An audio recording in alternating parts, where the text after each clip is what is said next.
Now, Arredondo told the Tribune he made a conscious decision to leave his police radios where he first arrived at the school so he could run into this school without dropping them, so he could have both of his hands free in case he needed to use his pistol, as he thought would be a very likely outcome. All I'm asking, just admit you were wrong. Just admit it.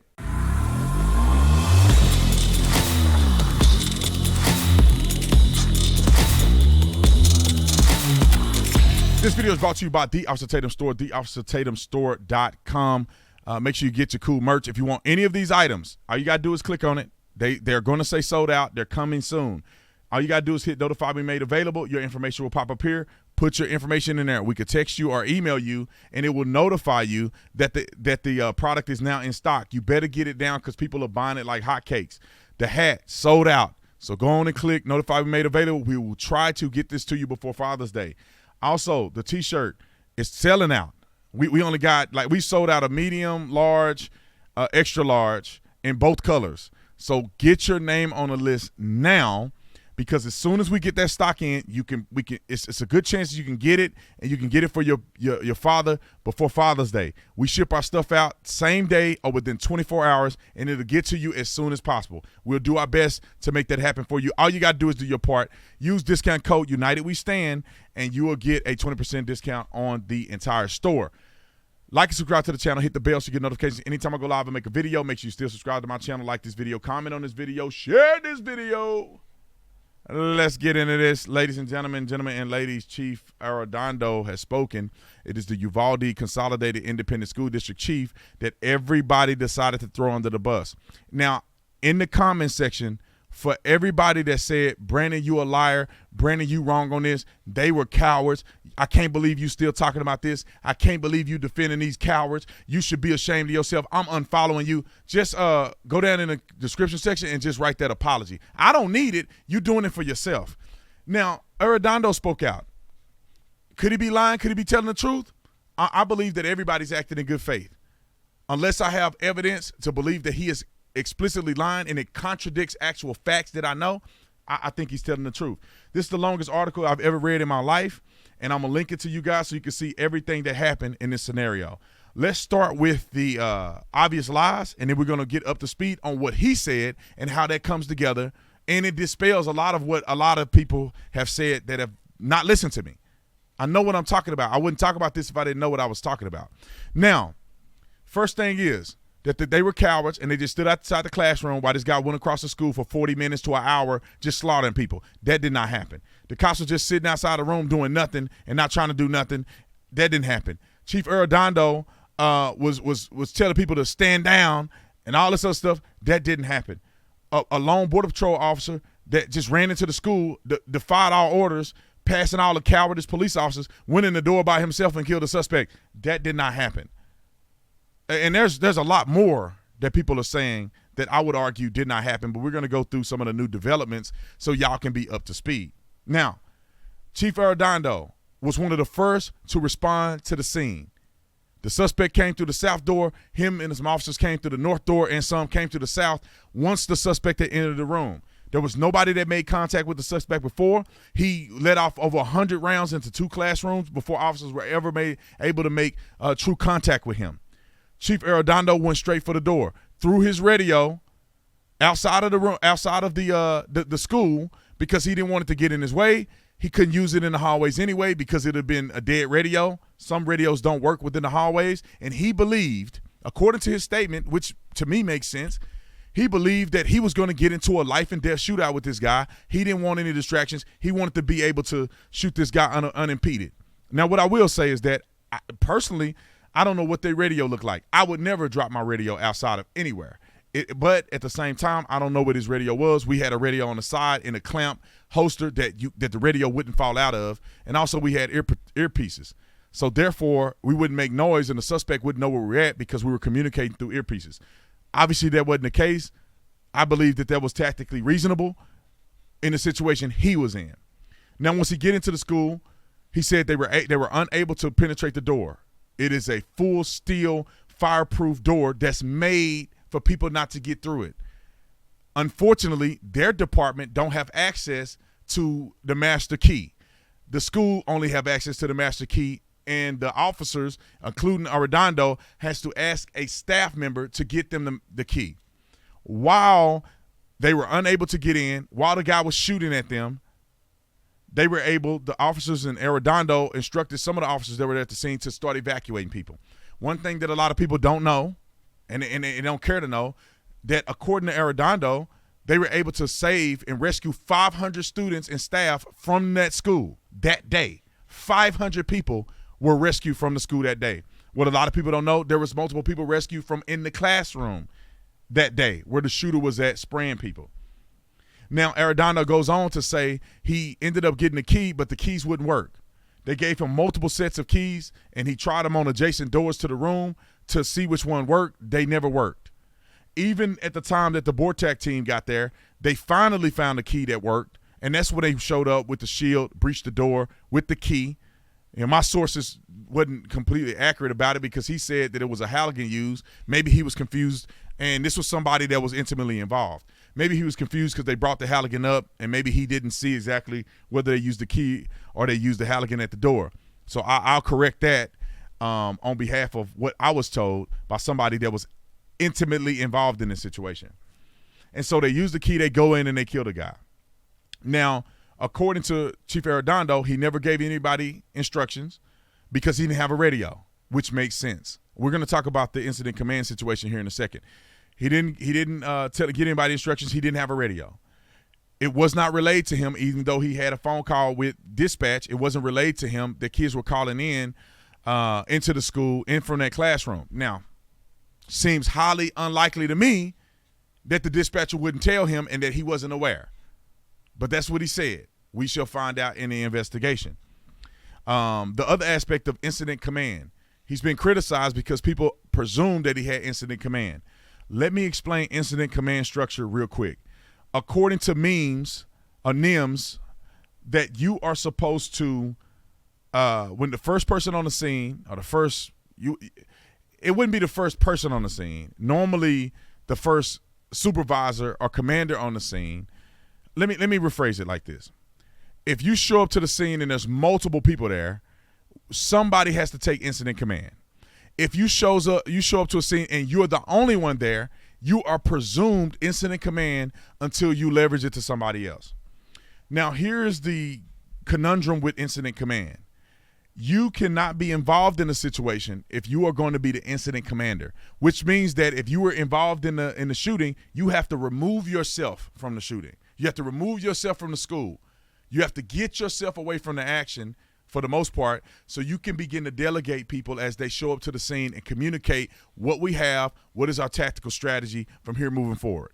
Arredondo, in his situation, and I say some of it could be a lack of tactical experience, he didn't know who had incident control because he was actively involved in the shooting.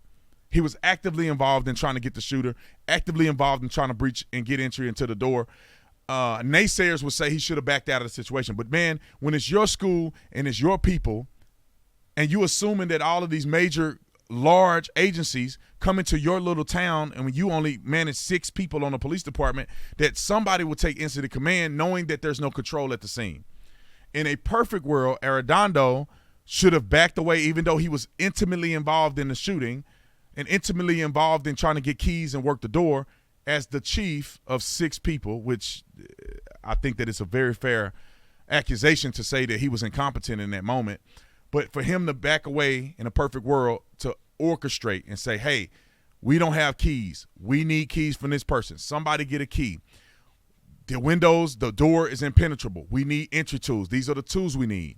Here is a strategy that we're going to use to get in the classroom. He's isolated. We got teachers being evacuated here. Here's, all of this could have happened and should have happened in a perfect world. I don't really blame Arredondo for his peculiar position. So there was no mention of somebody to stand down. BORTAC showed up. They were able to get a key. They breached the door and they killed a suspect. So I guess some additional new things that you learn is that Arredondo went to the school. He went to Robb Elementary. He had an intimate relationship with the community. People loved him. He was voted city council member unanimously. I would say unanimously by 70% of the vote. And there's this myth that he was secretly sworn in as a city council member. It wasn't true. The mayor of Uvalde came out and said they had to swear in all of their personnel on a certain date. They didn't want to do it publicly because they didn't want it to take away from the mourning that the parents were having of their own children. And so they did it and sworn these people in, and they didn't have a big ceremony. So all of that, he wasn't talking. Now, I don't know why he wasn't talking. You know, I think he should have spoke sooner. But it makes sense to not speak soon if you don't have all the information and things are not completely accurate. Do I question some of the things he say? Maybe. I don't really have a reason to believe he would lie, but some of the things he said, I could see somebody fluffing that or somebody saying that to save their own rear end. But overall, to say that these cops came out there and they were cowards and they just stood around and nobody did nothing, when you have Chief Arredondo coming out saying that's not true, you have the BP guy who don't work for Uvalde PD. The BP guy came from the barbershop, said that they did everything that they could. And let me finish it with this theology. It is a cluster, ladies and gentlemen. It was a cluster. I don't think people understand that this was the perfect storm, unfortunately, for a small agency and a response from multiple agencies, both state, local, and federal. This was the worst case scenario. These schools are built, and I'll see if I can find a picture of the actual school, at least the building. These schools, and let me just give you a quick synopsis here. This is the area where the shooting was happening at, right in this one bedroom, this one classroom these two classrooms that's connected by a bathroom. All of the people here were rescued. Everybody in this building was rescued. All the buildings here were rescued. And this is where some of the parents picked their kids up. A lot of kids were evacuated to the funeral home here. But if you go through what the actual school building looked like, these school buildings, and people don't even talk about these classrooms, these school buildings are built that if you somehow make entry into this area, you cannot access the classrooms. You can't access these classrooms. They are built with fireproof doors that cannot be breached unless you have a professional breaching tool, a Halligan explosive breach, or you had a breaching round, which is what come out of shotgun to blow a whole lock mechanism off. If you don't have that, you can't get into the school. This is what the school is supposed to be like. The perfect storm, really unfortunate in this situation, and I hope that things change in the future because of it. The perfect storm is that the gunman gained access to the school through a door that was not secured. Now, there was an original rumor that a teacher left a rock in the door or whatever. That wasn't true. She had a rock in the door. She kicked the rock out. She shut the door when she went back into the school. Now, this door, for whatever reason, didn't secure. People that have been in school before, people that have worked at office buildings before know that sometimes you unlock the door and you're not supposed to. And there was a graduation right before this happened, so I could assume that a janitor may have come and unlocked the door so they didn't have to keep putting a rock in the door. Now, the teacher didn't know that because she propped it open with a rock. Now, I don't know if it's that the locking mechanism wasn't engaged or she didn't shut the door enough to lock the door. Either way it go, perfect storm, he comes in here with the door unlocked. He was able to get in here, and he was able to get into a room where the door was not secured. Now, in the way this is supposed to go is that a shooter cannot get into the kids through here. Now, if he does get into here, he's not going to be able to get into any of the individual classrooms. It's impossible unless you have a key or breaching tools or explosive breach. You're not going to get in these classrooms at all. Now, and let me just say this for people that may not understand this. So how would the firefighters get in here? They wouldn't. They'll just get the windows open and they'll get kids out the window. This is made to where if a fire breaks out in the school, somewhere in the location, it cannot breach these doors. It's not going to burn through these doors. Kids will be safe until they can safely exit the room through the windows. That's the way it's supposed to work. Firefighters are not going to go in here unless structure is collapsed and they can't get kids out of the windows. They're not going to come in here. If in the rescue situation, right? If they're going to fight the fire, that's a different scenario. They're going to evacuate all these people first and try to get them out before they begin to fight this fire, if it makes sense to them tactically. And you can't predict every scenario. But He gets into here. Unfortunately, this door wasn't secure. He gets into here. Now, according to information that I had, he did shoot in here. He came out of here to go across here. He couldn't get in his door, so he shot the door with his gun, but he still couldn't make it in his door. So he went back into the classroom and through the classroom through a open door into this classroom because this door is secured and locked. That's the only way he made it through here is because he went through an open door and ended up having access all the way through. He shot in here for 2 minutes straight, over 100 rounds, before police ever really made contact with him, according to the information that we have. And this is a perfect storm because once he get in here and he locked these doors are made to be impenetrable through fire or breaching. You would have to be a professional to do that. So now he's trapped in his room with these kids, and this is the worst case scenario that they could have ever thought of. Arredondo and them are in this hallway. Arredondo comes from the bottom. A couple other officers come from the top, and they kind of square off in this hallway. Now, he's already in the room secured.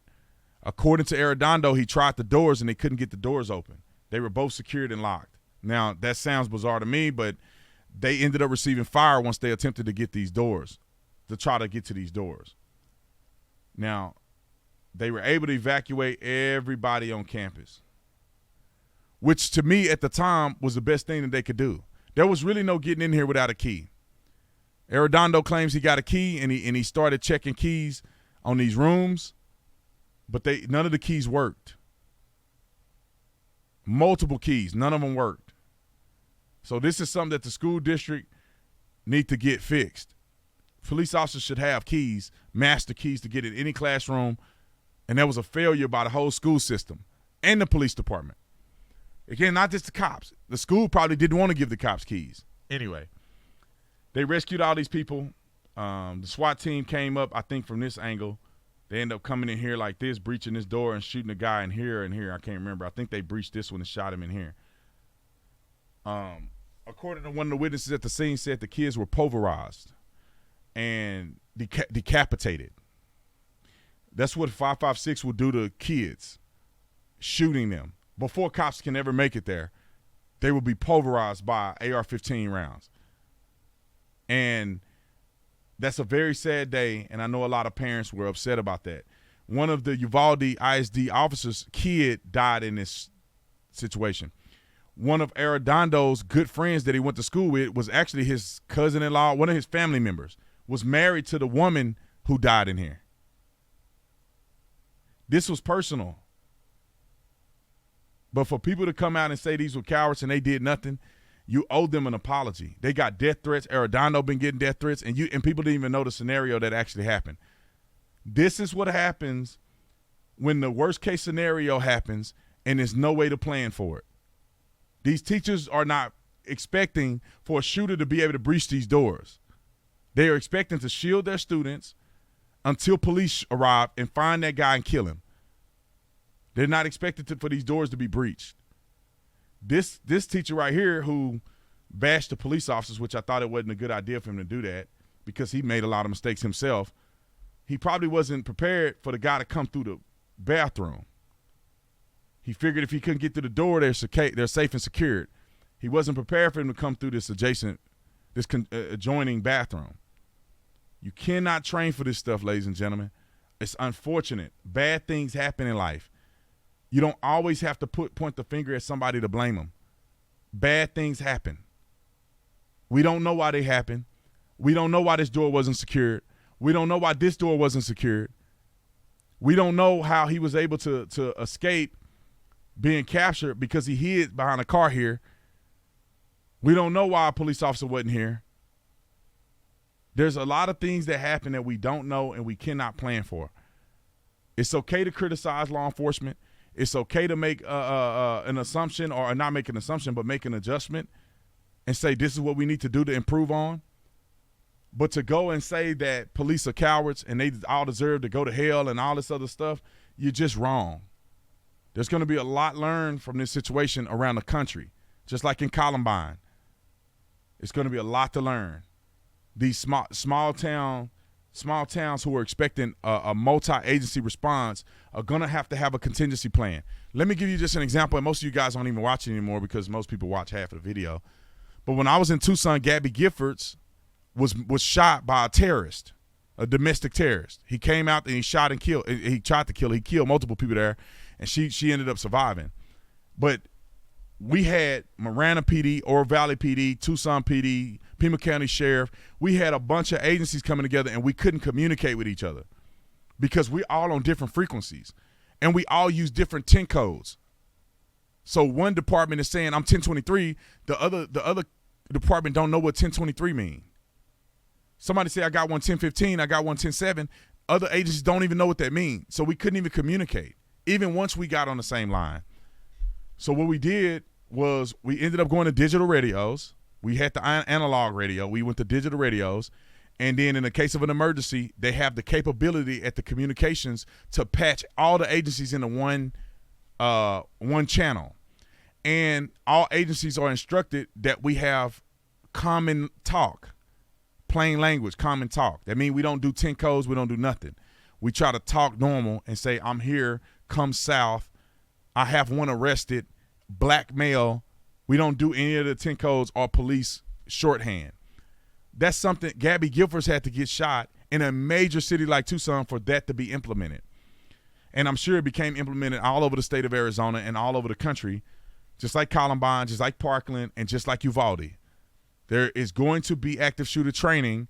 We never had active shooter training where we had multiple agencies respond. That's not in the training, and not the one I've been through. It's not in the training. They do not train you when federal agencies show up to the scene, when local agencies show up to the state, county, when all of these agencies are showing up to the scene from multiple places around Texas. It's not in the active shooter training to tell you what to do. The incident command is there, but what happens when you can't get on the radio? What happens if the incident commander is the first on scene and he's active in a gunfight? Who's going to take incident command? Somebody else has to pipe up and take incident command. It would not have been strange for one of these major agencies to show up at the scene and then they take over incident command. You know, once they got there, they say, well, nobody's in control. I got control. Dispatch, I have incident command. And they start putting together a contingency plan. There's nothing against doing that. You know, I've been on calls like that before where I had incident command and then my sergeant took over incident command. That's just the way it is. But it's not, you got to learn that, man. I was on a major police department and it's something you got to learn. It's something that you got to get exposed to. You know, in a little town like this that don't have any tactical things like this going on, like I've been to multiple active shooter responses. It ended up not being an active shooter. But responding to it, incident command, you know, setting up quads, communicating with dispatch. I've been to multiple major incidents like this. And some of them I led on my own initially. And then your sergeant come over and say, look, I have incident command. They may pull me back. I get out of the fight, which is very hard to do. And then I tell my sergeant what I got. The sergeant calls the lieutenant out.